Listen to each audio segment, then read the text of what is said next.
will be 7. The Edmonton Oilers, the improbable, borderline the impossible, have forced a 7th and deciding game in the Stanley Cup Final. Hello, everybody. Welcome to the GCL Diesel Oil Stream postgame show. I'm your host, Tom Gazzola. YouTube Trev back at the ESTHQ, holding things down behind the monitors. Matt Cassian, our game analyst, will be joining us shortly as the Edmonton Oilers claim victory in Game 6, 5-1, and force a 7th and final game of this 2024 season Monday night in Sunrise, Florida. GCL Diesel, Edmonton's diesel fuel system specialists and providers of critical engine components for over 50 years. Join the conversation. Hit us up on the text line, 780-218-9999, or in the nasty chat on YouTube. They get it done. And my goodness, they are rolling, those Oilers. It has been an incredible run. We didn't know what to expect tonight. A lot of people wanted this outcome, and they got it. And now the Edmonton Oilers with a chance to claim their 6th Stanley Cup in franchise history on Monday night. I can't believe I'm saying it, especially after what happened last Saturday when the Oilers fell to the Panthers in Game 3. But here we are. This team is alive and kicking. All right, let's get to YouTube, Trev. I just want to see if he's alive and doing okay. Speaking of alive and kicking, what do you have to say after watching that one tonight, Trev? Tommy, oh my gosh, holy crap. It all comes down to this. Game 7, the two best words in hockey, or just in sports in general. I don't even know. I'm almost speechless. I'm kind of shaken right now. I'm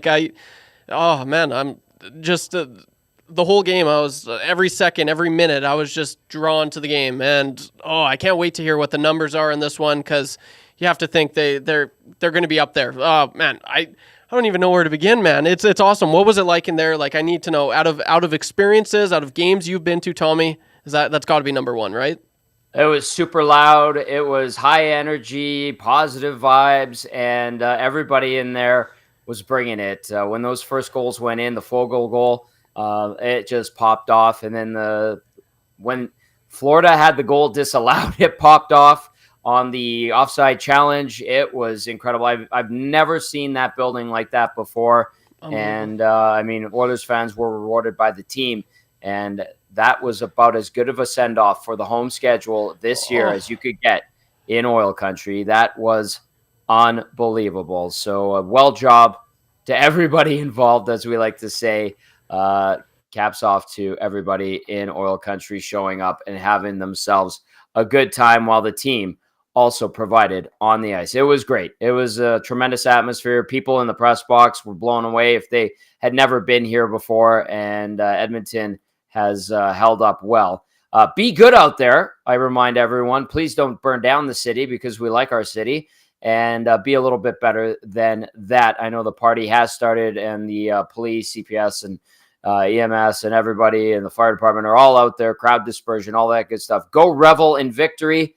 Do it safely, and do it without hurting anybody. All right. That's all we ask, as the Oilers are one win away from claiming a 6th Stanley Cup. Get those texts in, 780-218-9999. Mary, Twitter Mary's getting in there. She says, we want the cup. Andrea says, I may or may not be an emotional mess right now. Actually follows up with, I may or I may be an emotional mess right now. I would assume that Andrea is crying happy tears. All right, let's go to the scoring summary and the game stats from this one as we await our game analyst, Matt Cassian, to arrive to help break down this 5-1 Oilers victory in Game 6. It all got started in the first period. Warren Fogle, Edmonton with a really strong first period, and it's Warren Fogle capitalizing on a really nice feed from Leon Draisaitl, who we have to talk about his health, because it is seriously an issue right now, and I'll get into that a little bit later. But he does make a great play to Fogle after Kulak gets the puck up to him. Good play by Holloway to take a hit to make the play and make sure the puck got out to start that sequence, and Fogle converts his third of the playoffs at 7:27, 1-0 Edmonton after one. Edmonton out shooting Florida 11-2 in that first period. Early in the second period, it is Adam Henrique collecting his fourth of the playoffs as on a nice feed from Matthias Janmark, and Matthias Ekholm with the secondary assist to make it 2-0. The Panthers would reply right after that. However, it would be reviewed for an offside, and it was razor thin. I didn't think that it would go the Oilers' way, but it did, and the 2-0 lead held up. And then late in the period, Zach Hyman at 18-20, his 16th of the postseason, 70th goal of the year if you combine the regular season, from Ryan Nugent-Hopkins on a nice block by Nugent-Hopkins. Hyman goes in on the breakaway, little forehand, little shimmy, little shake, and then to the backhand, and he tucks it by Sergei Bobrovsky. Shots in that second period, 11-4 in favor of the Panthers. To the third we go. Early on, just $1.28 in. Alexander Barkov, too easy for him. I know he made some brilliant plays. Oilers couldn't get it out on the left-hand side of Stuart Skinner, and Barkov dangles through a couple of Oilers and Skinner and tucks home his 8th of the playoffs from Verhaeghe and Kulikov on the defensive zone breakdown. However, Edmonton would bend and not break, and it would be Ryan McLeod who would convert his 4th goal of the playoffs, 3rd in 4 games, from Warren Foegele into the empty net at 16:45 to make it 4-1. And then at 16:57, just for good measure, Darnell Nurse's 2nd of the Stanley Cup final, 2nd of the postseason from Stuart Skinner into the empty net, makes it 5-1. Shots on goal in this game 6, 21-21. Face-offs, 52.6% to 47.4% in favor of the Edmonton Oilers. The power play 0 for 2 tonight. The PK, very, very good. 3-4-3. Once again, razor sharp. Hits, 43-21 in favor of the Florida Panthers. Block shots, 22 for Edmonton, 11 for Florida. Giveaways, officially, 13 for the Oil, 11 for the Panthers. Takeaways, 18 for Edmonton, 5 for Florida. The number that matters is 5 for the Oilers, 1 for the Panthers, and we are knotted up at 3-3. Woo! Text us, 780-218-9999. Your thoughts going into Game 7 of the Stanley Cup Final. Nasty Chat, do your thing. Smash that thumbs up button on your way in. We appreciate you so very, very much. And he is ready to go. He is our game analyst, the one and only Matt Cassian, to help us break down Edmonton's 5-1 victory tonight. Cass, I was just describing the atmosphere in the building, outside the building, people sitting atop parking garages just to look into the plaza and the mosh pit. Unbelievable experience outside, unbelievable experience inside. And then the team on the ice in orange and blue delivered, didn't they? Did they ever, Tom? Knotted up that mountain. Still a mountain. You still got one more step left to go, but Tom, it's a heck of a lot smaller than it was 3 games ago. Yep. They delivered. They did what we talked about before the game. Scored the first goal, had the jump, controlled the first period, got a lead, and never gave it up. Fantastic job. Florida pushed a couple of times during the game. That was a razor thin offside. I thought it was offside when I watched on the replay. I was like, I think that's offside, but we'll see if it's enough to overturn, because the call on the ice, there has to be clear enough for them to overturn it. But Tom, you did it again. You played like your back was against the wall. You battled and you fought it out. And at the end of the day, on Monday night, the Edmonton Oilers will have a chance to hoist the Stanley Cup, which is insane and awesome. Yeah. It's incredible. And considering on November 9th, you and I and YouTube Trev were basically delivering the eulogy on this season, and they have totally stuck it to us, didn't they, Tom? Did they ever? And that's just A-okay. And that's just A-okay. And again, I didn't count them out when they were down 3-0, but I said the odds were so slim, like it's just hard to fathom that they could come back, and yet here they are. And now there's still one game left to go. You still have to win one more. But just to get to this point, Tom, it's an unbelievable accomplishment. And yeah, I mean, they made me eat our words in November over and over and over again. I'm happy they did. I mean, it's made it way more fun to talk to you and hang out. Like, so it's good. Yeah. But yeah, wow. Yeah. I want to give props tonight. Because we're going to probably talk about the goals. We're going to talk about the offense, but I want to give props tonight, and I'm going to do it up and down to the Edmonton Oilers group of defense tonight. I thought the defensemen played an excellent game overall. I thought they were much better from turning pucks over, and I thought they did an incredibly good job of clearing pucks away. Stuart Skinner didn't have to make that many second saves. So he made the first save. There wasn't a lot that wasn't cleared away by the defensemen. And they did a very, very good job of protecting the middle of the ice. And I think everyone did that. Everyone, top to bottom, all of them. Broberg, great job. Darnell Nurse and Cody Ceci, I thought held their own. Not as a pairing, they were split, but as individuals, I thought they were good. I know Gager didn't like Ceci's play on the goal against. I disagreed with him in our EST chat. I saw that.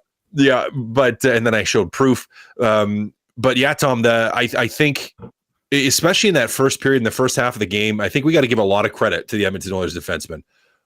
Pretty solid game from them. And Tom, one thing that's great about this game, Connor McDavid, 0 points. And that is correct. And maybe great isn't maybe the right term, because I would have loved. And maybe he still can, but I would have loved to have seen him break Gretzky's record. Like, that would have just been crazy. But the reason I think it's great is that you got contributions from Leon Draisaitl in particular, who had his best game of the series by far tonight. Tom, what'd you think? Considering he was battling through something all night long, I think he did play very well, and I thought he gutted it out. There was a sequence, Cass, where he got up a little gingerly in the second period. He goes over, sits on the end of the bench. TD Force goes and talks to him. TD then waves over Doc Nadeau from the stands, says something to Doc Nadeau. Draisaitl's hunched over and he's not moving. Doc Nadeau runs to the locker room. I don't know what he did. I don't know what he had to prepare to get Draisaitl back out there for the third period, because it was late in the second when this happened. That was a collision that was with Reinhardt, I think it was. Do you know what that made me think, Tom? Because I've thought it was lower back. You know what that made me think it is? What? Ribs, I wonder. Oof.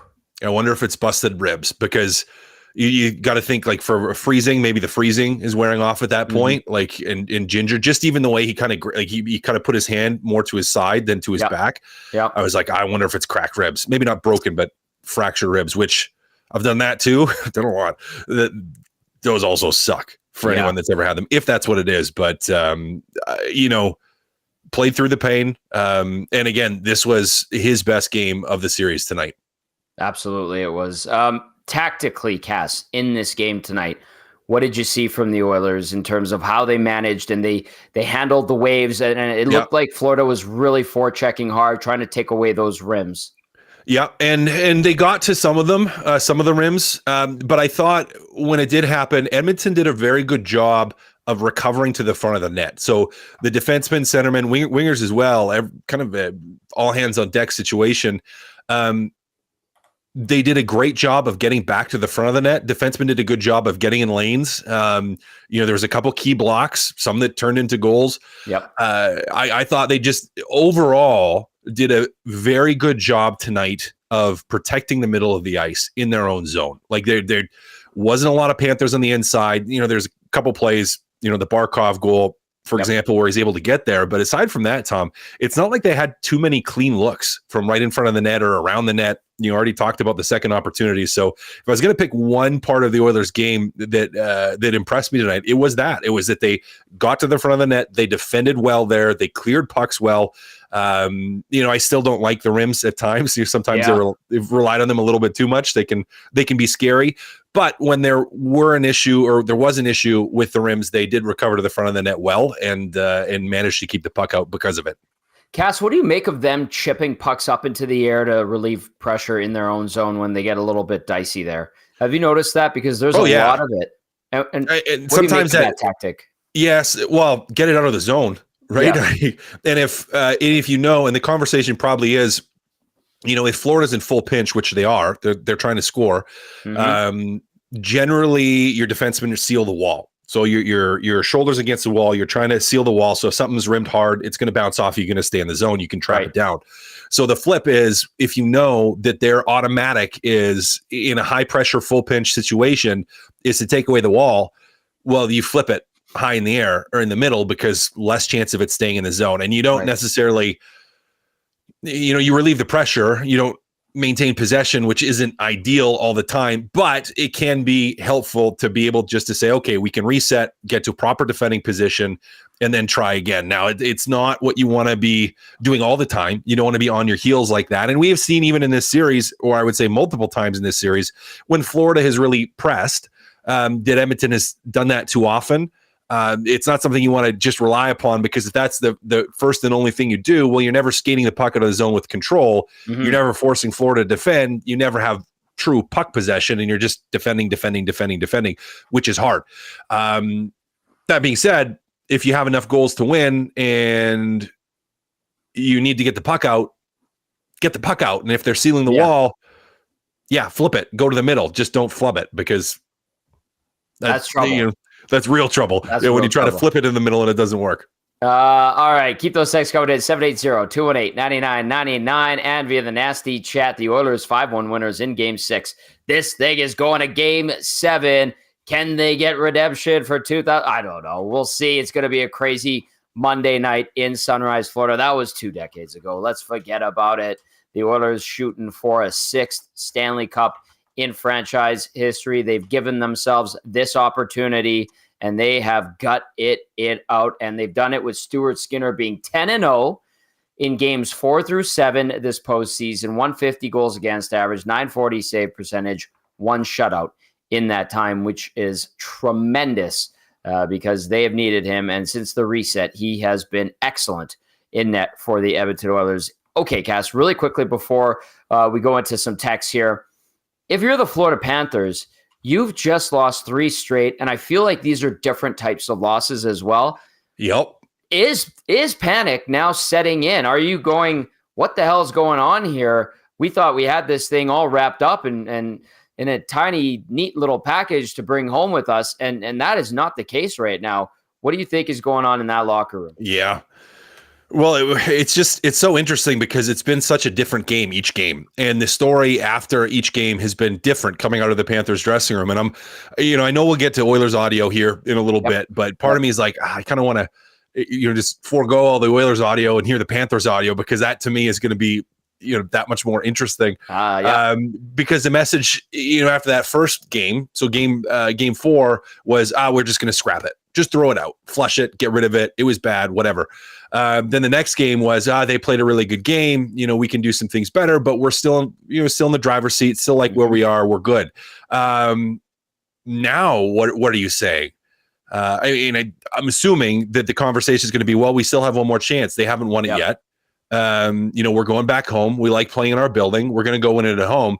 That's the mentality you kind of have to take, but it's hard not to, from the outside anyways, view this and say, the momentum has clearly swung all the way to the Edmonton Oilers, and they have it. And for Florida, you're like, I've talked time and time again, Tom, about it before each of these last 3 games about instilling that little bit of doubt.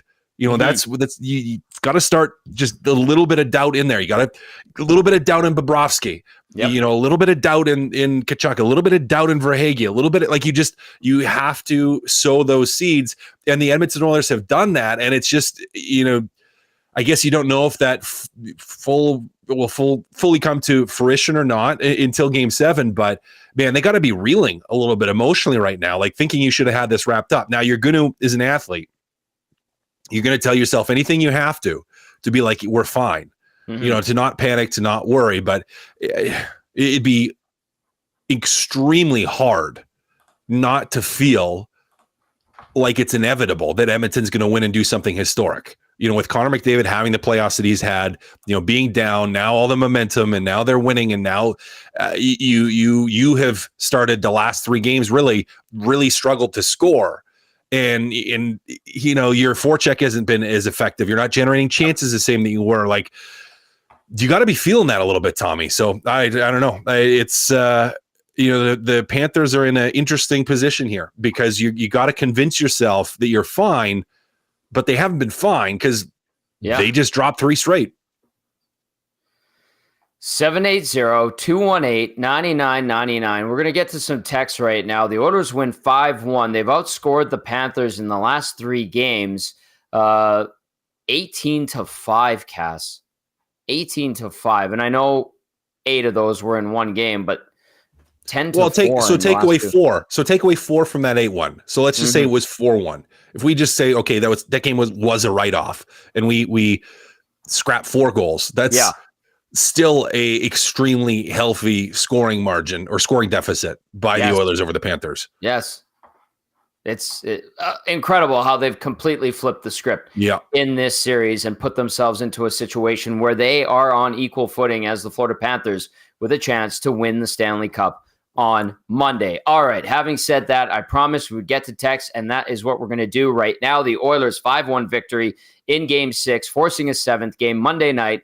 It is the GCL Diesel Oil Stream post-game show right here on Edmonton Sports Talk. Tom Gazzola, Matt Cassian, YouTube, Trev with you. Portions of this hour brought to you by the fine folks over at Edmonton's Best Rock, 100.3 The Bear. Catch Dusty every morning with Yukon Jack and Scott McCord during the week. And then tune in to Jess Jackson on your way home from work every afternoon. And I saw Lachlan Cross is making his triumphant return to The Bear. Good to see Locke back in tow there with our dear friends. All right, we begin with Shaggy in St. Albert. Shaggy has said, put up or shut up a lot this postseason. He said it in the regular season. Shaggy has this to say: good first 40 minutes, and they left the door a little open, but with poor D play on goal by Panthers, a key penalty kill, and then they played a little passive most of the third. Glad they scored that empty netter pretty quickly. Team depth is there. McDavid, no points. Draisaitl, 1 assist tonight. Monday is end of journey. Panthers have most of the pressure on them, but Oilers better give us the most complete game of the year to finish the greatest comeback in history, combined regular season and playoffs. Put up or shut up. That from Shaggy in St. Albert. Do you want to touch on anything there, or do you want me to proceed? Let's keep rolling. I want to hear All right. We go to Mike in Thunder Bay, who says, I can wait to see a pic of my brother Bo in the cup after the Oilers take Game 7. Stuart Skinner is my dad, Mike in Thunder Bay. He can't wait to see a pic of his brother Bo. Oh, attaboy, Mike in Thunder Bay. Let's go to Tommy Rubella says, is there going to be a watch party at Hudson's? I don't know. We'll find out. And Tommy Rubella adds, Tommy, it's a beautiful day. I've got Vans Van Vandervan here. We are enjoying live Go Oil with YTT's excited energy. That man needs to do Monday's pregame speech to the damn effing infectious. I love it. Piss Jug says, let's go MVP, buddy. Noah PJ. Eagle. PJ, yeah. You love PJ, don't you? I love PJ. Okay. Old pisser.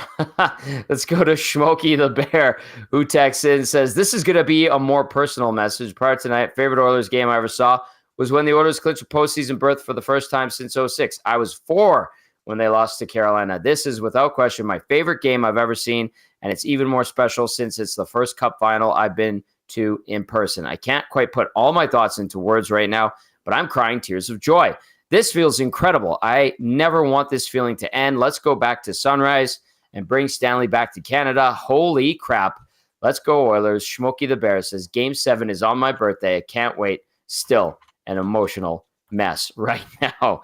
Let's go to Jason, who says, okay, hear me out. Skinner is the man. Timely saves. They don't have an answer. McDavid was quiet, but Draisaitl was good in the beginning. Great third line. Was it Miller's 5 cross-checks to Draisaitl's back that broke his ribs?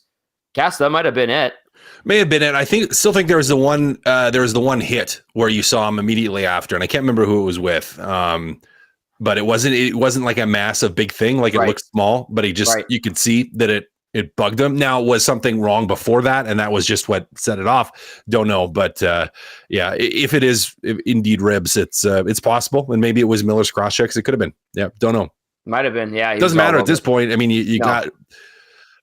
Yeah, you got to get him good enough to play 60 more minutes, or I guess a little bit more, but one more game, however long that game ends up being, to win a cup. I mean, yeah, freeze that bad boy up, do whatever. Yeah, do whatever you got to do. Rob in the nasty chat says, will Kane be back for Game 7? Cass, I think at this point you go back to this same group to get the job done.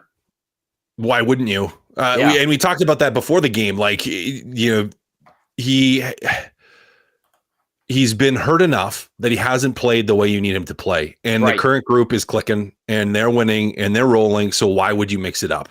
Cass, for those who may not have caught you talking about sports hernias and athletic pubalgia as you blissfully bestowed upon us, I love that term and I love using it because I think it's hilarious, but it is the term. Describe to those that might not know what Evander Kane is dealing with a sports hernia, because you had to have surgery during your playing days because of one. Yeah. So at the base of your pelvis, it's like a joint. You actually have like a joint where the bones come together. Now, right at that location, one on each side is where your groin and your abs attach. And it's basically right at the same spot. So they kind of attach right at the same spot. Now, athletic pubalgia or a sports hernia, and I'm not a doctor, but I've had the surgery, had it explained, and saw other people go through it as well, is when you rip either your ab or your groin off right at the bone. Or both. Now, not necessarily all the way off. It's generally a partial where there's part of them that are still attached, but you basically rip it off the bone or close to the bone. That's athletic pubalgia. It is not fun. Mine was severe enough that it took 3 days of treatment to play one game, and when I would take a shift playing that game, I'd have to hold my breath the whole time. It took me 10 minutes to get out of bed every morning to try to sit up because I couldn't squeeze my abs to sit up. Don't even talk about going to the bathroom to fully service it, because that was incredibly painful.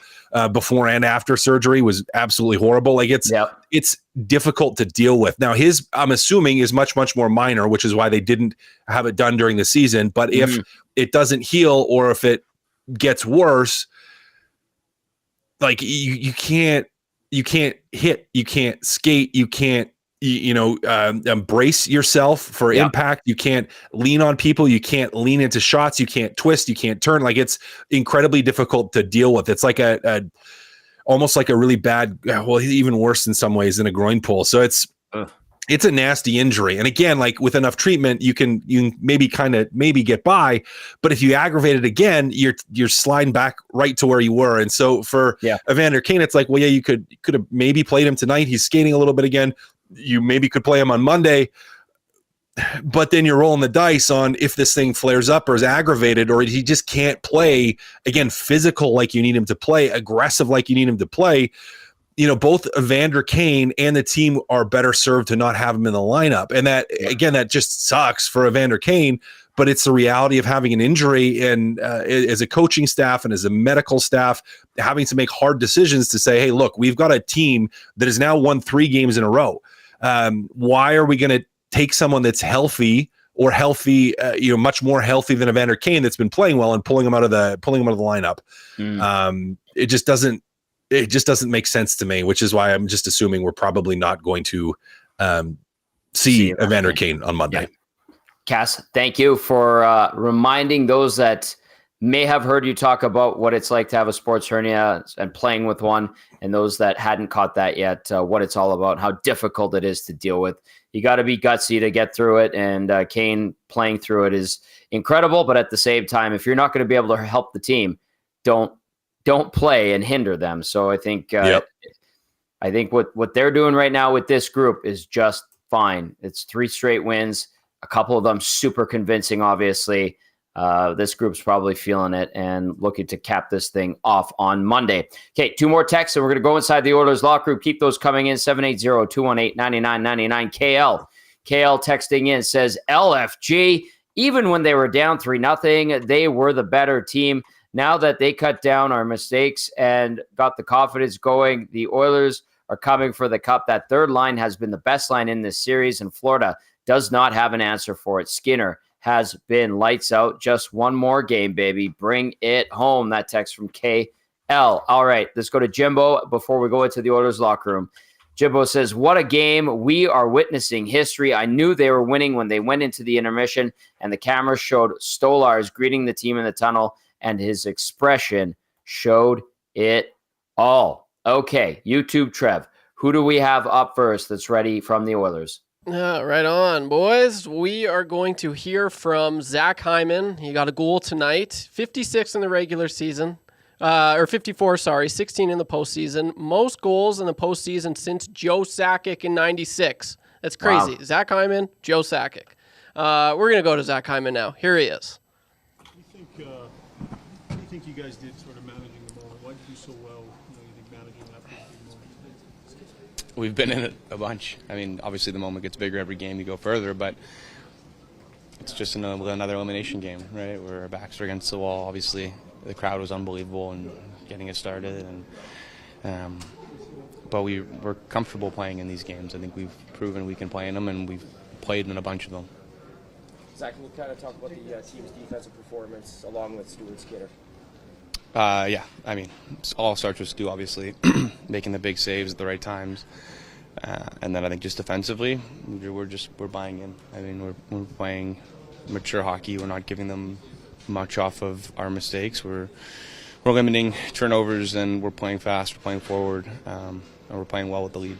What do you feel like in that moment that you scored? Sorry. What does that feel like in that moment that you scored? Is that a moment that it starts to feel real? This is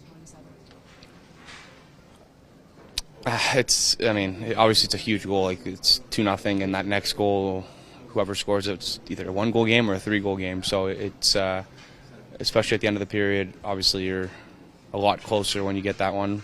Still a lot of hockey to play. They're a really good team. So we didn't think we had it in the bag or anything like that. We had to come out strong in the third, and they obviously got one. And it was a good buffer to have, and we were able to kind of just manage the game after that. Zach, the job's not done obviously yet, but to give this moment to this fan base last home game of the season, to give that to them, what does that mean? I mean, you said it. The job's not done, right? I think it's a great story, but you need to finish it. Like, everybody will forget if you don't finish it. That's the key. Is everybody remembers the winners, right? So it's great to give them a moment like that, but I think they're waiting for a bigger moment. Zach, you've been part of a team that's seen a big lead evaporate in the past. What's the feeling in that room right now? What does it feel like when a team is pushing like you guys are pushing? I mean, we have experience. I think just answering the question, like, we've been in these positions before. You try your best not to sit back. You try your best to push. I thought we did a good job with that in the third. How about that review? Like, we saw a bunch of them. That was close. Yeah. Sort of to have the gumption to make that call to review that. I mean, that was a pretty critical turning point. Yeah, I mean, unbelievable job by Noah and the guys to relay that to the coaching staff and on the bench, and huge moment in the game. Obviously, like, just a massive. We score literally like maybe 10 seconds later or less than that. They score, and then that gets called back, and it stays 2-0. So huge. Zach, you were sitting right beside Leon this morning when he kind of called himself out, is the right phrase, but he took accountability, wanted to be better. What did you think of the way he started the game? Kind of took control of it for you guys. I mean, you just knew he was going to respond. I don't think he's playing poorly or anything like that, like, at all. Like, I think he's playing well. Leo puts such a high standard on himself, and he's a huge driver of this team. So he's his biggest critic, and I think he obviously showed. I hope he feels good about his game, because I think everybody else does, and he got us started with an unbelievable play, and I thought he was just solid the whole night. Zach, that was an awfully long skate by you. You showed awful good legs there. You had to skate a long way from that breakaway. You had a long time to think about what you were going to do. Well, did you know, or were you just playing the goalie? I don't know, to be honest. I think I was just in the moment. It didn't feel so long in the moment, and you just kind of raced to the puck, and then I got it. I didn't have much time when I got it. I think it was at the hash marks, and then obviously settled it and made my move and beat him. Cool. Okay, thank you. Coming up here, Zach, how fun is that game going to be to play? And this is what you play for. Yeah. Play to be in the Stanley Cup Finals, and then, I mean, you play.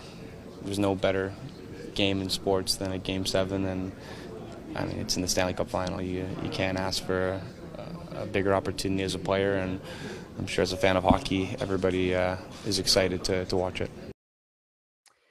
Zach Hyman there. The quote that stood out to me from Hyman was, "Everyone will forget it if you don't finish it, Cass."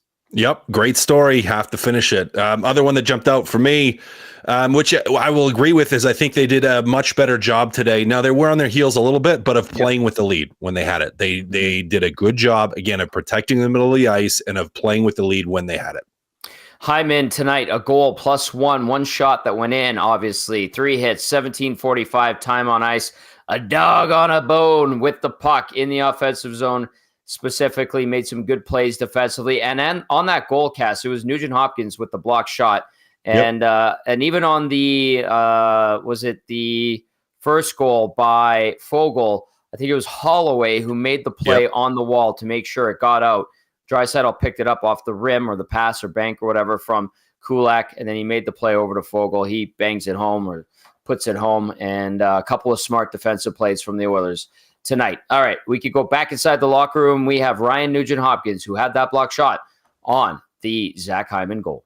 Sound defensive effort, maybe best defensive effort, you think, of the series? Yeah, I think for 60, we were hard. I think they had a tough time generating some good offense. Obviously, they had some good looks where Stu stepped up and made some big saves. The offside call, I mean, it's a nice break to go our way for sure. But I thought we just stuck with it and believed in ourselves and made it tough on them. How many times were you sitting on the bench watching it? What was your sense? Did you think it was counting, not counting? We saw it right away, and it was very close, but the one angle we saw was definitely still touching the blue when his skate was over. So we had a good feeling. It's just kind of it still makes you nervous about whether they're seeing it, if it's conclusive. But yeah, I think we had a good feeling about that one. That's a big call for Chris to make. What are you going to say about his confidence and the belief that he has in the confidence in the guys? Yeah, I think he saw it right away too, and we were all sitting there. We saw it. The other coaches, same thing. So at the end of the day, he's got to make the call. So I know it's probably a little stressful to make that call at that time of game, but made the right decision, of course. Ryan, the job's not done yet, but what's it like to give this crowd in the last game of the season here that kind of a send-off? Yeah, I mean, it was awesome. It was amazing. These fans have been behind us. I mean, since I've been here, and the season's been incredible. And to be able to do a job tonight in front of them, and it was really special. We know the job's not done, and they know the job's not done. So we're excited for the opportunity. What's the preparation for a Game 7 in the Stanley Cup Final going to be like for this team? I mean, our focus is going to be on the start. We know what we can do and how we need to play to get the result we need, but it's going to come down to a good start and play with confidence. Ryan, this is year 13. You made the playoffs once in your first 8 years, some real lean years, and now you're one game from winning the Stanley Cup. Kind of take us through the journey and what that Monday night game is going to mean to you. Yeah, it's 13 years sounds like a lot. In some ways, it's flown by, but this is what we've all played for our whole lives. So an opportunity like this, I'm excited. I want to get it going for sure and just get on the ice Monday. But yeah, I mean, it's certainly what we play for, and dream come true to be in this position, and couldn't be more proud to do it with this group. Speaking of journeys, this is the journey you guys have been on for the last 7 to 10 days. Can you take us inside this room? What's it been like? Yeah, it's. I mean, you get down 0-3. It's easy to fold, but I think we've truly believed in each other this whole season and throughout the whole playoffs, and you're in the Stanley Cup final. So I mean, it's a lot of fun. This is what we play for. So nobody's going to give up. Nobody's going to turn on each other, and we've shown that belief and the character that we have in this group. Ryan, there's one thing about. All right, that was Oilers forward Ryan Nugent-Hopkins picking up an assist tonight. Nugent-Hopkins was +1, one shot, 19-15 time on ice, 2 for 2 when he had to slide in to take face-offs in this game. Anything there, Cass, that Nugent-Hopkins said that you thought, hey, that's worth mentioning here? Yeah, just the focus on the start. And we talked about it today and about that first goal, how huge from a momentum standpoint that first goal was in Game 6. Tom, if you want to create doubt in Game 7, you score that first goal for Edmonton. It's not like the game's over at that point. A lot can happen. But that doubt just has to grow in the mind of the Florida Panthers if you come out with a really good start, and Florida's going to push right back. So yeah, I think that's going to be a huge key for the Oilers, is coming out of the gate hot, making sure that you are the team that gets on the board first in Game 7. Edmonton improving to 13-5 when scoring first this postseason. Okay. YouTube Trev said that we've got Paul Maurice. You both said we need to hear him. I completely agree with you. I'm curious to hear what he has to say after his team's 5-1 loss. So here is head coach of the Florida Panthers, Paul Maurice. Play 7 games now that we are at Game 7. Just what's your message to the guys, and kind of how do you flip the script here after these last 3 games? We talked about tonight, how we'll handle tonight. I think I'm going to get the opportunity to meet with you people 5 more times before the next game. We'll start building that out. It didn't happen after the game. Stay in that same row, left side, Jordan. Paul, all 3 games, you guys struggled out of the gate. Just what are you seeing, especially in the first periods over these last few games? So I didn't feel we struggled in the first period. Last game we gave up a shorthanded. I liked their first period an awful lot. They were good in the first period. They were quick and they were honest. We didn't move the puck well enough to pull that off. Right side, first row. Paul, understand the emotion in the moment, but I'm wondering now what you thought of the offside review, and did they get the call right? I have no idea. It may well have been offside. The lines person informed me that it was the last clip that they got where they made the decision that it shows it's offside. I don't have those. So the video that I got at my bench, so I was upset after the call based on what I see at my feet and what my video person looks at. There was no way I would have challenged that if it was reversed. There was no way I thought you could conclusively say that was offside. I don't know what the Oilers get. I don't know what the league gets. I just know that when I would have had to have challenged that based on what I saw, I would not have challenged. I'm not saying it's not offside. We'll get still frames. We bring in the CIA. We'll figure it out. But for in the 30 seconds that I would have made that call, I would not have challenged.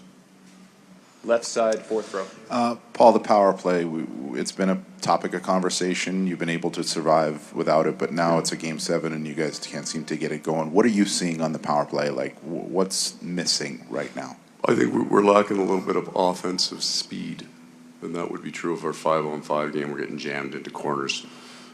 So we'll look at places that we can generate speed or keep our speed. Right side, front row. Yeah, Paul, you guys didn't have a shot from a forward until over half the game had been played. Is that what you said before, speed, or are they doing something else? Yeah, both. We would have had some that didn't go in or missed the net or things of that nature. So that would be it. Yeah, correct. Take 2 more questions for Coach, front left. To have Sasha score 10 seconds after they make it 2-0 would have been a huge pivot point in the game, obviously. What kind of emotional drain was that for you guys on the bench to get it knocked off the board? Well, you're looking for a jump start at that point. The shots are 11-2 in the first period, so we need something to go. I think they ended up 11-4 in the second period. They scored on 2 of them. And it would have been a spark for us for sure.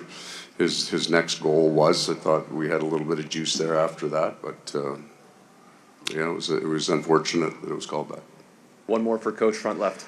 How would you gauge your team's mental state right now after 3 straight losses? Well, right now, if you walked in the room, there won't be a lot of happy people. And I'm not worried about what it is tonight. It doesn't have to be right tonight. You suffered a defeat. You feel it. It hurts. You lick your wounds, and then we start building that back tomorrow. But who you are tonight means nothing to who you're going to be 2 days from now. That's a good point. That's a real good point. And he's got a couple days to get his group galvanized and set to try to win the Stanley Cup for a 4th time in this series, as the Oilers have rallied to give themselves a chance to win the Stanley Cup on Monday as well. He was salty, Cass. Yep. I love the CIA comment. That was hilarious. That made me giggle. He tap danced around that one masterfully by saying, if it was me... I understand his point, though. Like, if he doesn't have the clip and if it was him, he's not challenging it. But the reality is the Edmonton Oilers and Noah saw something and felt we need to challenge this. This is offside. And the league saw the same thing on their video. So it was offside. Now it was close. It was Super tight. close. But there was enough conclusive evidence to overturn, which is where the call went. But yeah, I had the other comment that jumped out at me, Tom, was on that lacking offensive speed. Because I think I wrote that down. Yeah, an accurate assessment of it. And that kind of, again, goes, I think, in getting jammed in the corners, I believe was his other phrase. And the Oilers did a good job of jamming up the wall and staying inside. So not getting caught with Florida on the inside in their own zone, making sure that everything was pushed outside. Wasn't a lot of pucks that moved through the middle. I think the Edmonton Oilers did a good job of shutting down side-to-side motion. So either behind the net or across the blue line, they kept everything, not everything, but most things to one side of the ice, which is easier to defend when you're not having to go back and forth side to side. And they did a good job of it. So what Florida is going to try to do, I'm not sure, but they do need to try to generate for the Florida Panthers if they want to win. I would say more offensive chances off the rush. They didn't do enough there. And, have to gain the middle of the ice in the offensive zone, which is something they didn't do tonight. 780-218-9999. It is the GCL Diesel Oil Stream post-game show brought to you by GCL Diesel, proud suppliers of genuine OE products from manufacturers like Bosch, Denso, Garrett, Borg-Warner, and Holset. Tom Gazzola and Matt Cassian. YouTube Trev with you. The Oilers 5-1 winners over the Florida Panthers in Game 6. This baby is going 7 for all the glory. Monday night. This text from AD says, let's go, Tommy. Game 7, job not done.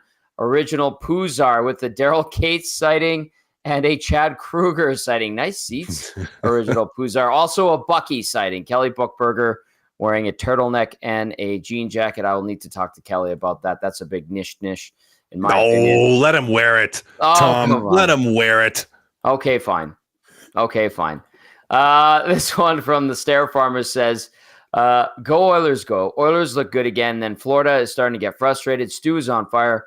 Oilers look good on the power or the penalty kill. Also on the back check was great, keeping Florida always on the edge. Secondary scoring for the win. Doc Nadeau equals Mr. Miyagi, this text says. Cass, just take us into that situation. Like, what can the team doctor do in period for the athletic therapist? I mean, it all depends on what the injury is. Right. Now, I'm assuming if the doctor's involved, it's got something to do with the needle and freezing, probably. Like getting it ready? Getting it ready. That would be my assumption, is that you're getting the freezing ready. So that in that instance, at the intermission, when you're in, you're straight under the trainer's table with the doctor there to freeze something up again. That I shouldn't say without question, but that is 99% what it was. How long does it take the freezing to take? Like 5-10 minutes? 5-10 minutes. I mean, pretty quick. Yeah, it's probably pretty quick. Okay, a couple more texts. We're going to go back inside the Oilers locker room. They are 5-1 winners in Game 6. This text from Garth Vader, great name, says, from the first game of the season to the absolute last game of the NHL season, regardless the outcome, what a ride this has been. Garth Vader, well said. Well said indeed. Grumpy Cat says, you don't need to win 4 in a row. You need to win 1. I'm way behind the show. Watch Party Monday at Hudson's. We don't know yet. We're going to be in contact with them and see what we do. And then Calgary Glenn texting in the photo of 15 out of 16 6-0 cuppers crossed out. This team continues to prove the doubters wrong. They believe in themselves. They believe in each other. And they believe in their city and fans. I freaking love this team, says Calgary Glenn. What a complete team game. Not one or two players, but the entire team pulled in the same direction. Wow. That's 15 6-0 cuppers down. 1 more to go. All right. Let's go into the Oilers locker room, actually the media room, and hear from Stuart Skinner and Leon Draisaitl. Just the penalty kill has been unbelievable. What are you seeing on it? And it looks like you guys almost, you're up for that challenge when you guys got to kill a penalty, and it just looks like no one's ever going to score on that power play. Yeah, we're hoping that stays the way. But yeah, the guys are just battling really hard. I think that us being able to win the face-off on the first draw and being able to get it out is a big help, just because we're doing a really good job on our forecheck. We're keeping guys on the outside and neutral zone, and when they do get their chances, we get big blocks. I think we just got a really good flow going right now, and we've gotten a lot of opportunities on the PK, so for us to have that sort of chemistry has been great, and we got to do that for another game. Left side, front row, Daniel. Leon right here. How would you describe the way Zach Hyman has scored this year and the way he's been able to keep it up in the playoffs as well? It's impressive. He's a heck of a hockey player. Very unique. He's like a little bull, and obviously he jumps out of the gate like nobody can. His first couple strides are so powerful, and I think you can really see it today on the goal. He just explodes out of there, and he's gone. And then obviously he's calm, cool, and collected in front of the net. Just knows where to go. Really smart hockey player. Left side, third row, Dan. Yeah, Stu, you guys are down 3-0, and I think you said something along the lines of, if any team can do this, the Oil can. And it sounds like just words at that time, right? But you guys believed. Why? Like, why did you believe that this was possible? Having a belief, I think, it's kind of an untold, it's hard to really put it into words. There's just a feeling, a really strong feeling of belief with this whole group, and we've had that for a long time now. And no matter what situation that we put ourselves in, we always do have that belief. So me saying that felt very just normal. I really do believe in this group, and I'm sticking to those words. If anyone can do it, it's the Oil. So we got a lot more work to do here, though. Left side, front row, Bob. Leon, the numbers speak for themselves with what you and Connor have done over the last several years, regular season and playoffs. But can you speak to your teammates and what they've accomplished in the last 2 rounds against 2 really deep teams? Because that's part of why we're going to have a Game 7 here. Well, that's the reason why we're sitting here, right? Our PK, wins us games most nights. That's just a fact, and this league's too good to, outscore every team and be scoring every single night. So you need depth. You need, other guys to step up, and we've had that throughout the run. That same row, Josh. Leon, it's a big call for Chris to make it that with the offside challenge at 2-0. What's it about him? He's made so many big calls in these playoffs. It just seems to have the Midas touch when it comes to some of these. And what was the feeling on the bench? As Paul Maurice said, he wouldn't have challenged that. It was obviously very tight. I personally thought it was the right call, but you never know, obviously. And Knobber obviously has the right touch. He knows what he's doing, and he seems to make the right decisions a lot more often than not. And that was obviously a big one. In that same row, Mark. Leon, you should know these commercial flights are killing us old guys, but I don't feel bad for you.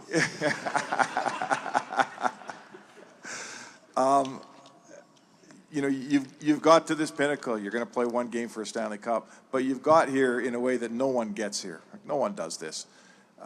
Does it make it any? Can it be any more special? Does it write a? It's for us. It's a hell of a story. But how do you guys look at it? Yeah, it's been a hell of a story so far. But at the end of the day, we play to win, right? And this is going to be the hardest game for us. And they're going to come out hard. They're going to play at home. We have to bring our game again. And I'm just really proud of the way we gave ourselves a chance, right? That's what it's all about. And but by no means is this going to be easy walk in the park now. This is going to be the hardest game of the series, and we know that. We're aware of that. But that being said, obviously really, really proud to give ourselves a chance.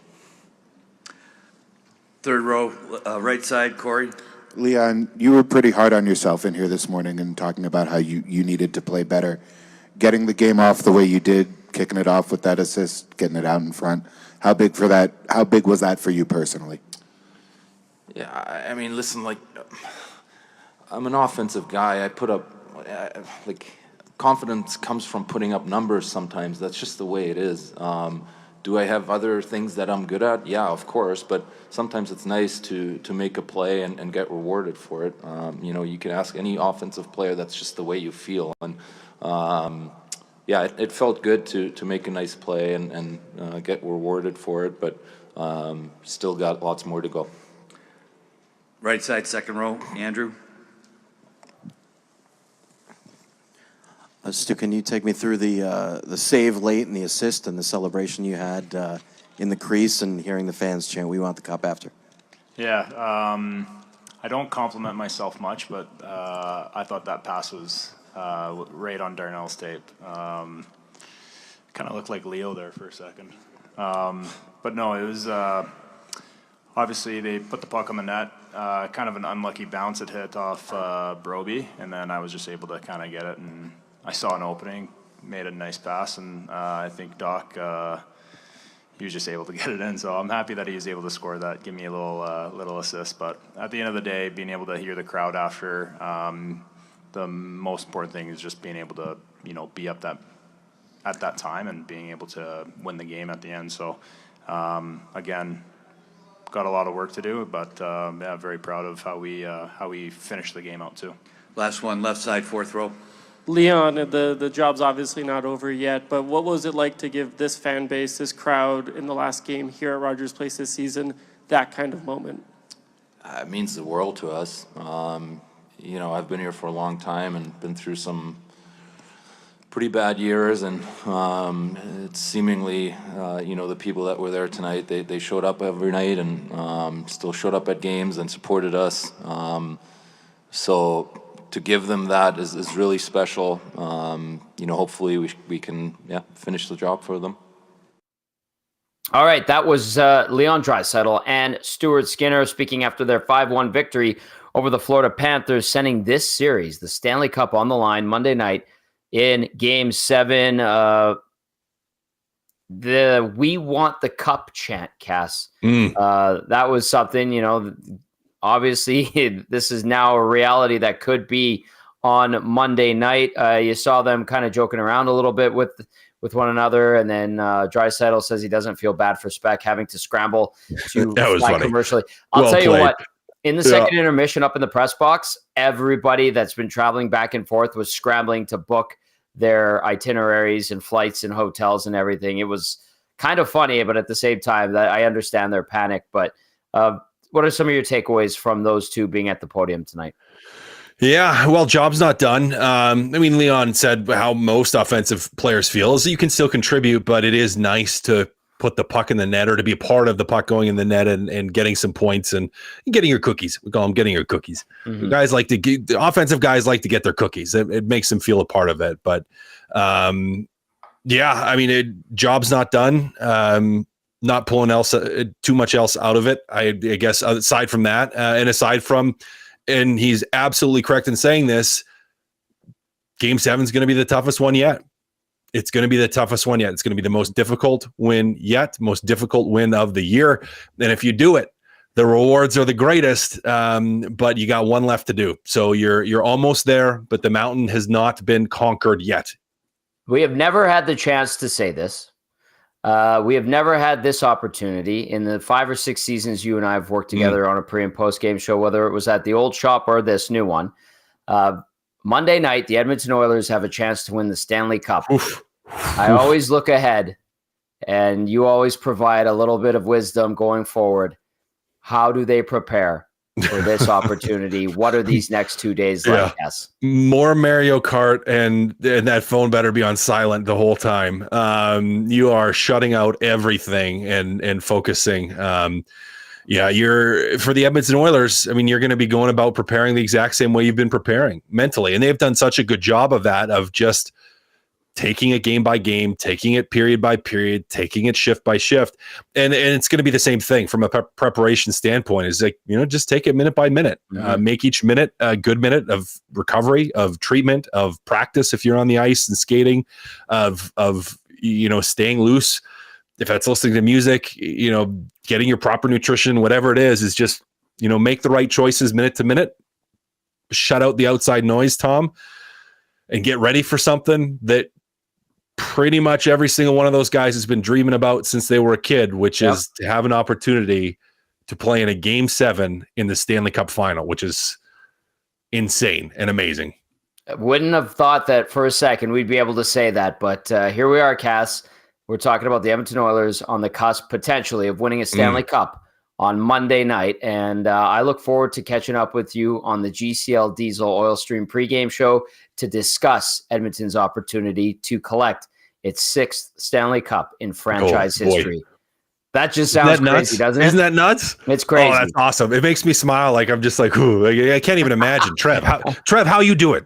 How's Trev doing? He's dead. I don't even know, man. It's like, yeah, I'm definitely going to go out. You can see me tonight. I'll be in the scooter just yelling and screaming. But here's hoping they can bring it home, and I'll be yelling and screaming that much more. Absolutely. Yeah, I'm pumped, guys. It's been a wild ride. We got we got one more. It's going to be a good one. It's going to be great. And I'm just excited for it, gentlemen. Me too, brother. Me too. I look forward to Monday night. One last pregame show, one last postgame show. Cass, enjoy your weekend. You worked hard for it. Fantastic stuff as always, my friend. Be well, and I'll talk to you on Monday, all right? Absolutely, buddy. Talk to you guys then. Good stuff, brother. There is our game analyst, Matt Cassian, helping us break down Edmonton's 5-1 victory over the Florida Panthers in Game 6 of this Stanley Cup final. A chance to win the Stanley Cup Monday night.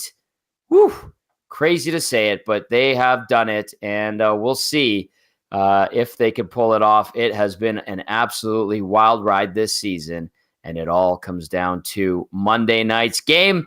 Text us 780-218-9999. We do have some time to go here.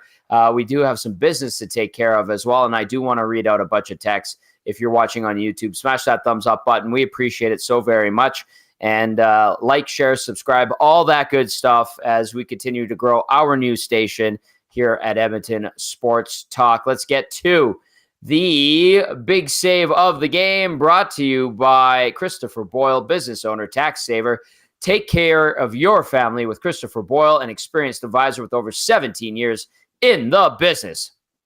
Safeguard yourself and your family with comprehensive coverage for tax-free benefits during hospitalization or a fractured or broken bone. You'll get benefits paid from day one of the incident, so you don't have to worry about the costs and loss of income due to hospitalization. Preserve your income, protect your paycheck by visiting www.christopherboyle.net. Without further ado, let's hand it off to YouTube Trev with the big save of the game presented by Christopher Boyle. Thank you for that, Tommy. So I have some bad news. I was trying to find the clip because I saw Zach come do it, and I got to give props to him. That's actually awesome. It's great that he was able to do that, but I wasn't able to find any footage of this save. The save of the game. So I'm sorry about that. I tried. I did look, but it's the way she goes. Okay, the big save of the game tonight is 15 minutes into the second period on Alexander Barkov. I'm giving it to Barkov. It was a right pad save. No look. It was a 2-on-1 as well. He's right on the slot, and as we saw in his eventual goal, the only goal the Panthers did score tonight, this guy's got hands. He's an unbelievable player. People say he's the most underrated player in the NHL. They've been saying that, though, for the last 5 years. But he's an unbelievable talent. And Matthew Tkachuk, he played with some really good talents, and he played against some really good talent up here in Alberta when he was for the Flames. But when he went down to Florida, he said he was like, man, like Barkov is probably the second or third best player in the world. And, he's an unbelievable player. He can score. He can score. We saw that on that goal, but it was a brilliant play that he made. Stuart Skinner was there to make it just a really, really good save on Barkov in the slot. It was a timely save. It was a great save. That is your Christopher Boyle, big save of the game. Stuart Skinner, let's go. All right. Well done, Trev. As always, VR Montenegro, one with the wisdom, says the big save for him tonight was the offside challenge. So and see, I was going to do that. I was going to give an honorable mention to that. So yeah, I like that. I agree with you, VR. That was huge.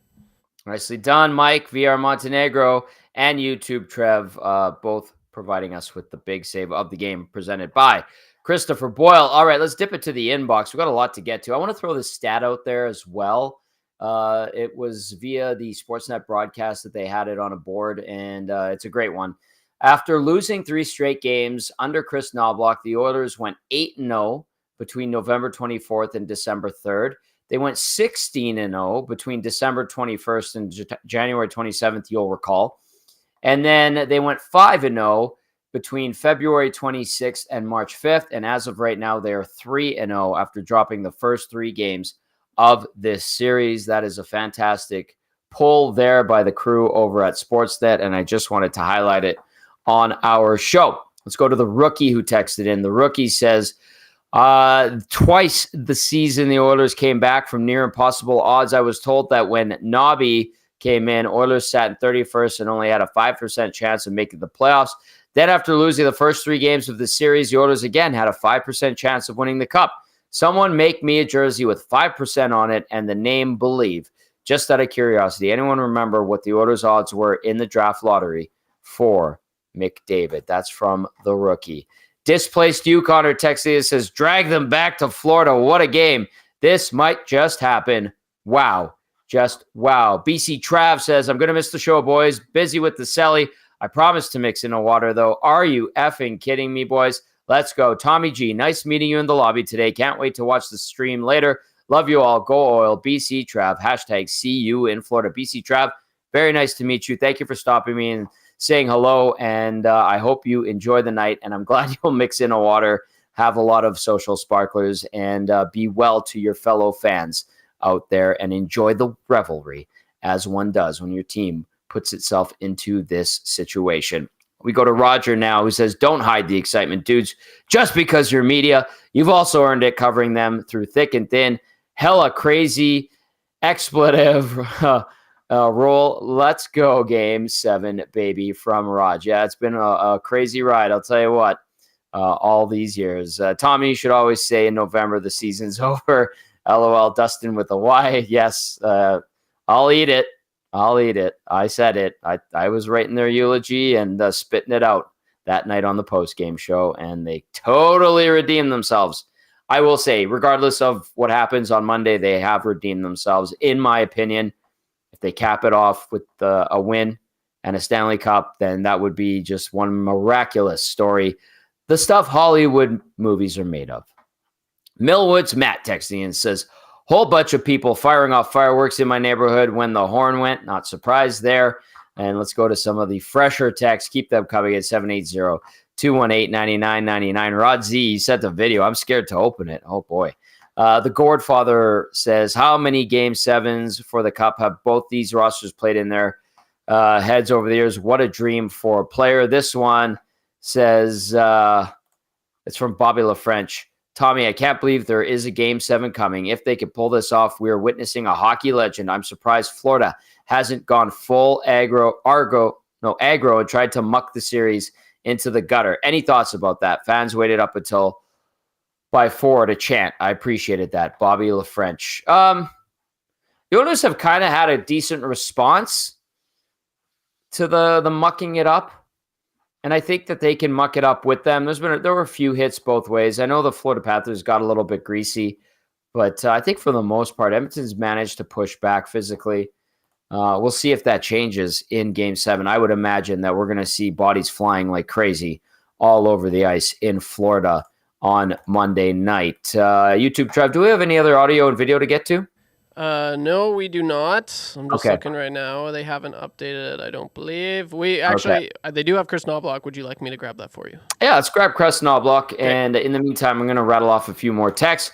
We go now to Barry. Says, nothing matters but Monday night. Oilers got to Game 7 in 06. It's time to finish the story. They deserve it, and we deserve it, says Barry. And Barry, you're talking about you guys as the fan base. Yes, you deserve it 100%. I got people texting me earlier in the day on the Hangout. Tommy, you said we. When I'm saying we, I'm usually reading a text. So, Barry, you guys as the fan base 100% deserve it. Let's see if they can reward you for sticking with this damn team for all those terrible seasons, which I had a front row to working for it during the decade of darkness. This one from Juan. Hey, Tom, open line after Monday's win. We could do that. I don't know what we'll do if they win. Maybe we will discuss with the crew. It'll be interesting. If they lose, it's going to be harsh.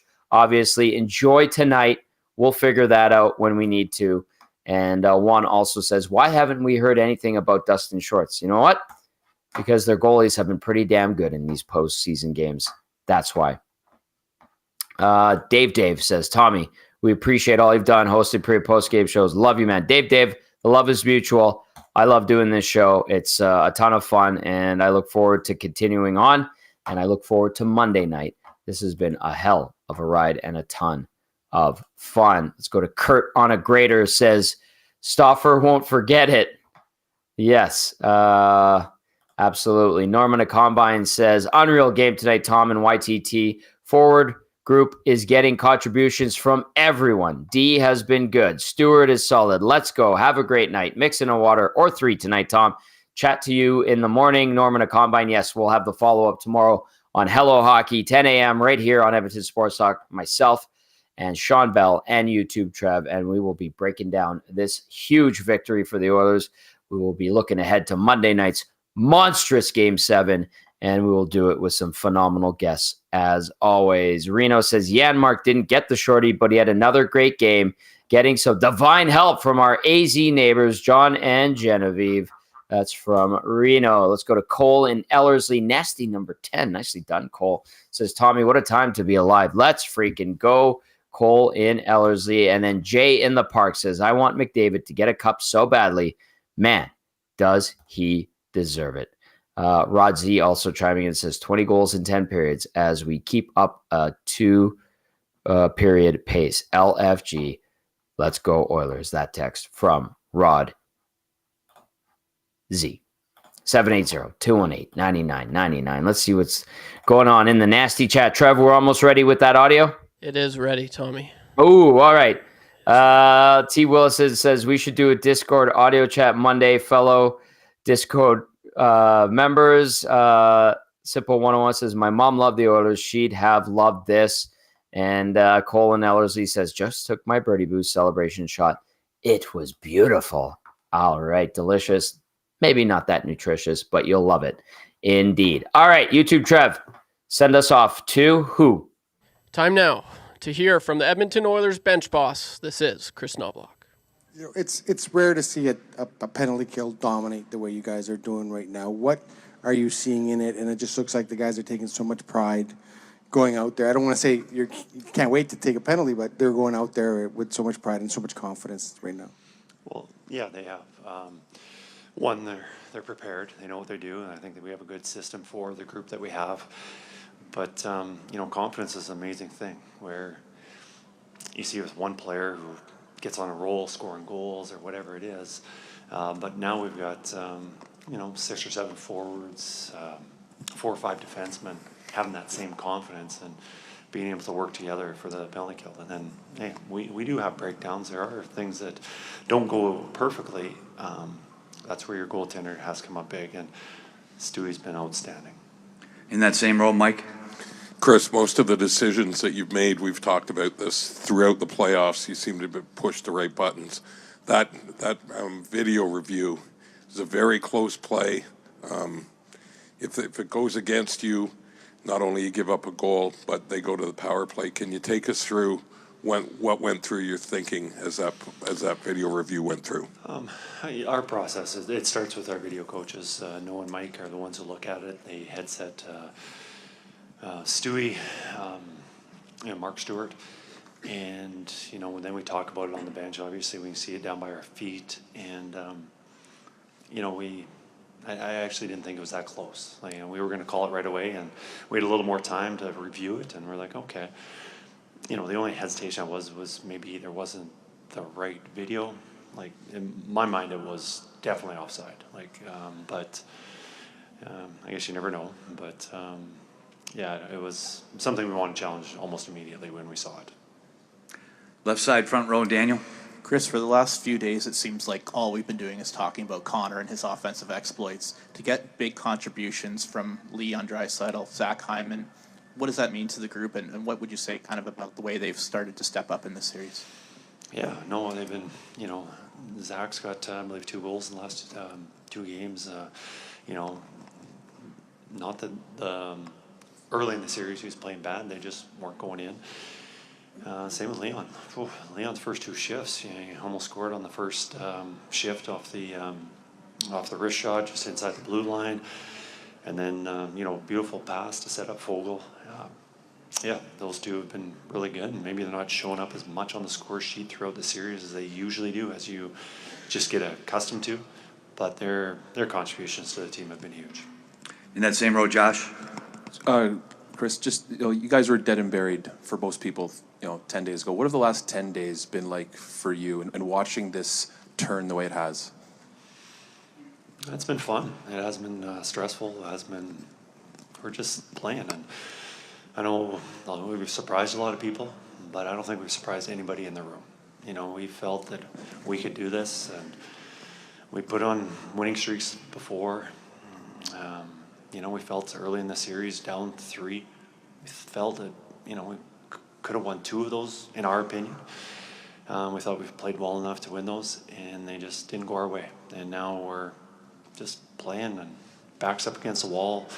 We've been written off many times throughout the season, so I don't know. We've been a pretty loose group. It's nice to be around this team because I think they're having the time of their lives right now. And that, not right now, only not because we're just going to Game 7. I think we were having a great time even when we're down 3 games.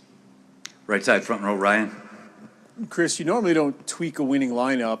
Just a very subtle tweak tonight. You flip-flop Nugent Hopkins and Fogle there. I mean, Fogle ends up getting the goal. Why did you decide to make that change for this game? I don't know. Probably we write up our lineup every day, and I don't know. Probably got the numbers mixed up. I don't know. Come on now. Third row, left side, Greg. Chris, on the coaches challenge, the successful coaches challenge, you guys are rolling at that point, right? They scored 10 seconds after your second goal. That could be an emotional pivot point in the game. How big was that to maintain the momentum that you had in the game? Yeah, no, it's nice having a 2-goal lead. You think about the game, and there's a couple opportunities to have momentum shifts. One was, in the second period when they score on the offside play, make it 2-1 instead of 2-0. That's the time that could change the flow of the game. And the other one was we got a 3-0 lead, and there's a play, and they score, make it 3-1 with about 17 minutes left in the third period. That could have been a momentum change, but I thought our guys handled it really well. I think we spent more time in the defensive zone, but I don't think we gave up very much on the chances. I thought we played a pretty solid defensive style of play that we need to do, but yeah. So we'll take 2 more. Right side, third row, Corey. Chris, if the last 2 games were about your captain kind of putting the team on his back, this game, you guys shut things down in the first period defensively, only allowed 2 shots, 11 different guys get points. How big was it to kind of see everybody kind of get involved tonight and lead to the win? Yeah, we've talked. We can't rely on a couple guys to play well, and through the first 2 wins, we're getting grade A performances from Connor McDavid and Stuart Skinner. Those 2 are, I think got a lot of the headlines, and they were probably the 2 best players that we had. We had a lot of good players, but I think they really excelled. But to have success long term, you need other guys stepping up, and I think tonight was a pretty good team effort. I think we've had quite a few of those during the playoffs, but tonight was another one. Last one, far left in the back.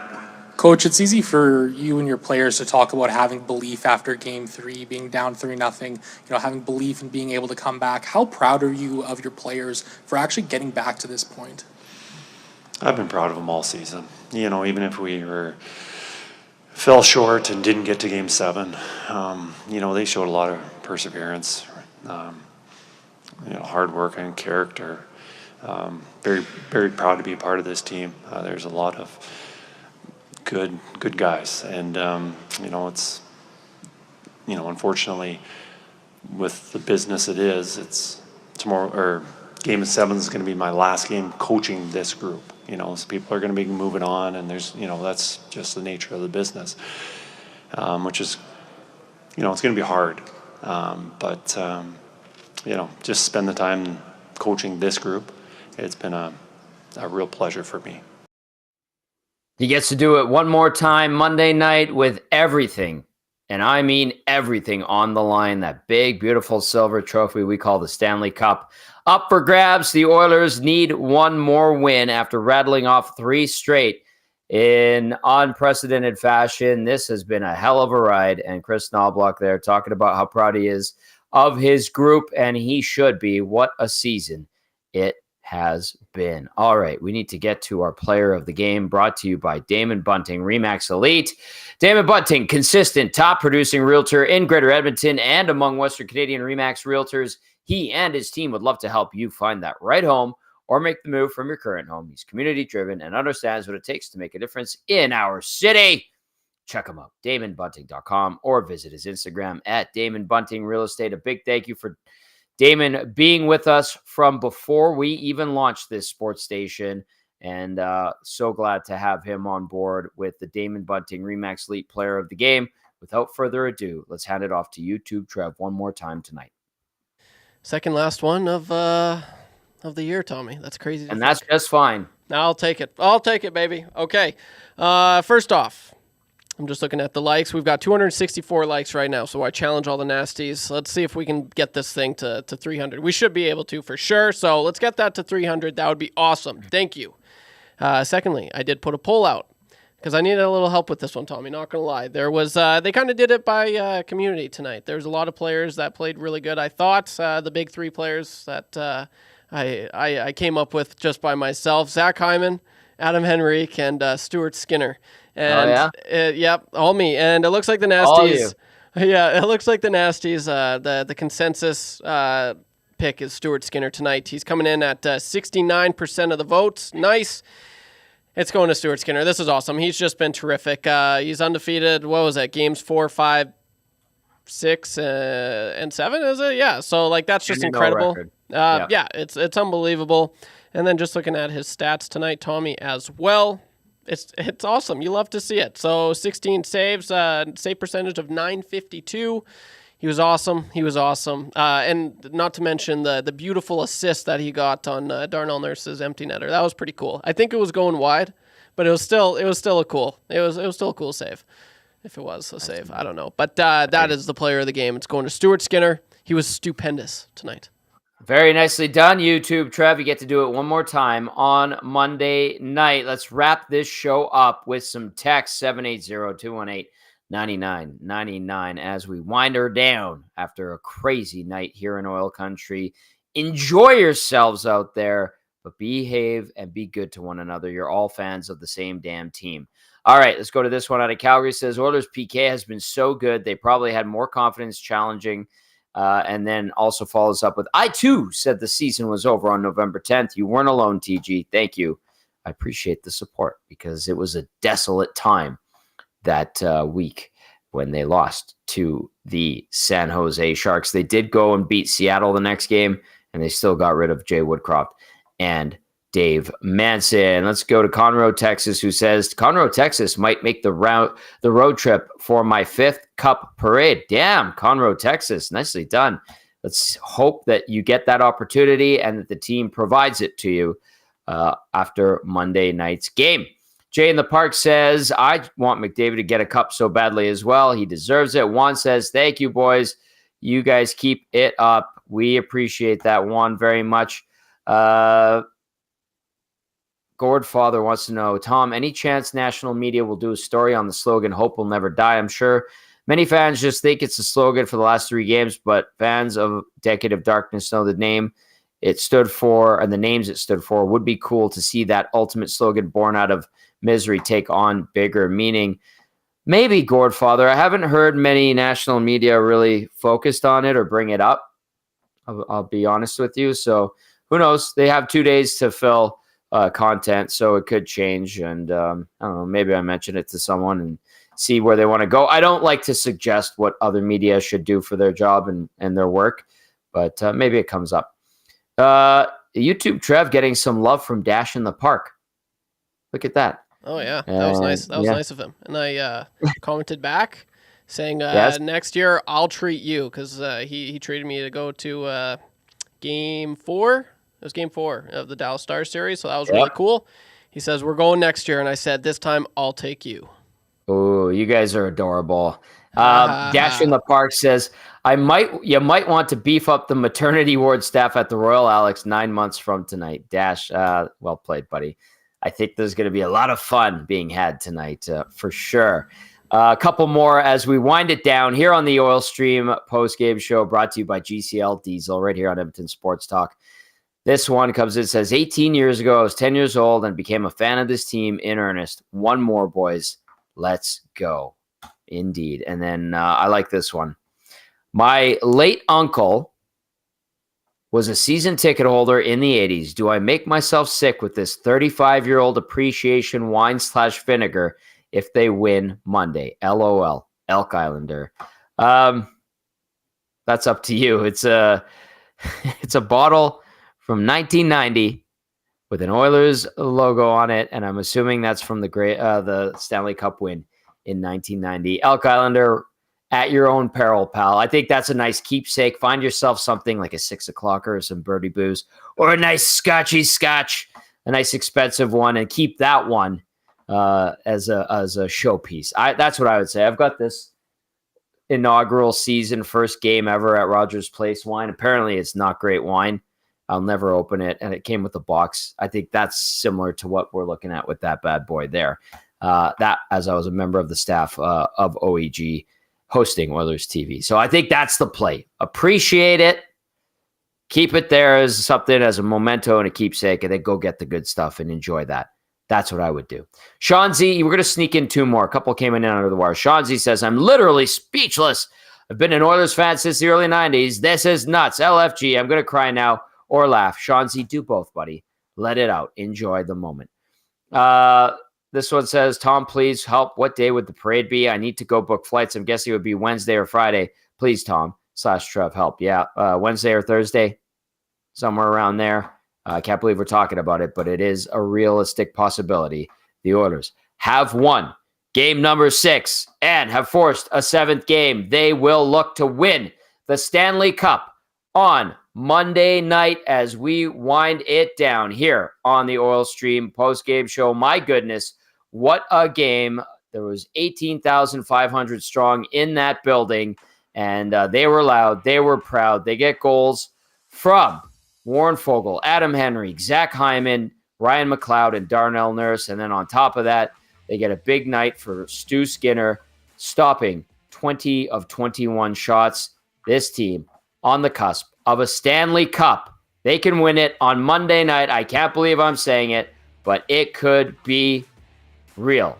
In Oil Country, thank you for everything tonight. Thank you for everything all season long. I look forward to doing it one more time with all of you on Monday as the Oilers look to win their 6th Stanley Cup in franchise history. Could be magical. For YouTube, Trev and Matt Cassian, I'm Tom Gazzola saying enjoy the night, mix in a water, be good to one another. We'll talk to you tomorrow. Ciao, ciao.